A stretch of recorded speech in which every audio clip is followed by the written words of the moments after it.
اللہم صلی علی محمد وعلی محمد بسم اللہ الرحمن الرحیم۔ السلام علیکم۔ اس شان سے جائیں گے سرے حشر بھی ہم لوگ، مولا تیری چاہت کا بھرم ہاتھ میں ہوگا، جھک جھک کر ملیں گے ہمیں دربار ارم، خود سینے میں تیرا عشق علم ہاتھ میں ہوگا۔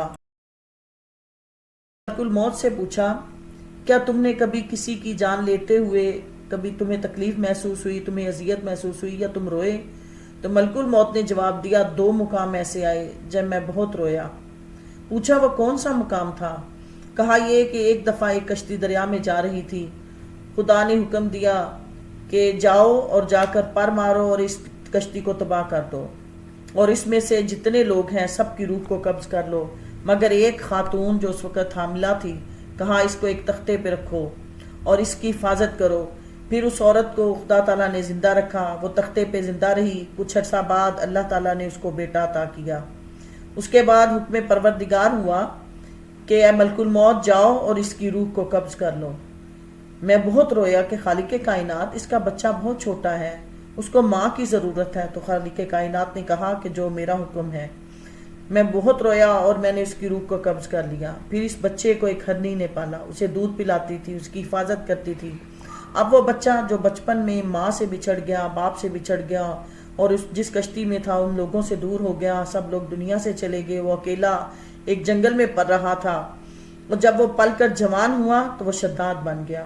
اسی نے دنیا میں حکومت قائم کی، اور اب جب اس کو حکومت ملی تو وہ اس قدر تکبر اور غرور میں آ گیا کہ وہ خدا بن بیٹھا، دنیا پہ ستم کرنے لگا، لوگوں کے سامنے اپنی حکومت کا، اپنی خدائی کا دعویٰ کرنے لگا۔ کسی نے اس کے سامنے جنت کا ذکر کیا کہ جنت بہت حسین جگہ ہے، خالق کائنات ان لوگوں کو عطا کرے گا جو اس کو ماننے والے ہوں گے، جو اس کی حمد و ثنا کرنے والے ہوں گے، جو اس کو سجدہ کرنے والے لوگ ہوں گے۔ یہ سن کر اس نے کہا یہ کون سا مشکل کام ہے۔ اس نے ایک مقام خوبصورت جگہ کو پسند کیا جہاں موسم اچھا اور معتدل رہتا تھا، نہ گرمی ہوتی تھی نہ زیادہ سردی ہوتی تھی۔ وہاں کہا کہ جاؤ اور جا کر جنت کی تیاری شروع کر دو۔ اب وہاں جنت تعمیر ہونا شروع ہو گئی، بہت حسین بہت خوبصورت جنت کو بنایا گیا، اس کو موتیوں سے، جواہرات سے، ہر چیز سے سجایا گیا۔ جب جنت تیار ہو گئی، اب شداد کو جب پتہ چلا کہ جنت بن گئی، وہ گھوڑے پر سوار ہوا اور بہت خوش کہ میں جاؤں گا اور جنت کو دیکھوں گا اور بتاؤں گا کہ تم جس جنت کی بات کرتے ہو وہ جنت تو دنیا میں بھی موجود ہے۔ یہ کہہ کے وہ گھوڑے پر سوار ہوا، جو ہی وہ گھوڑے سے اترا اور جنت میں داخل ہونے لگا تو خدا نے ملک الموت سے کہا ہے ملک الموت جاؤ اور اس کی روح کو قبض کر لو۔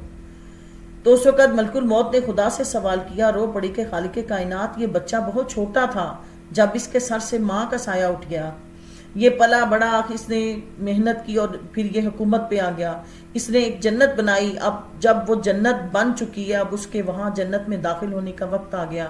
اے خالق کائنات، تو کہہ رہا ہے کہ میں اس کی روح کو قبض کر لوں۔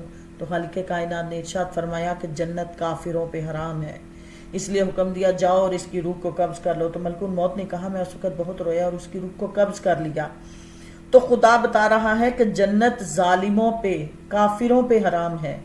تو جنت کو وہ دنیا میں آج بھی وہ جنت موجود ہے جس کا نام قرآن پاک میں ارم کے نام سے لیا جاتا ہے، وہ جنت آج بھی دنیا میں ہے لیکن لوگ اس کو دیکھ نہیں سکتے۔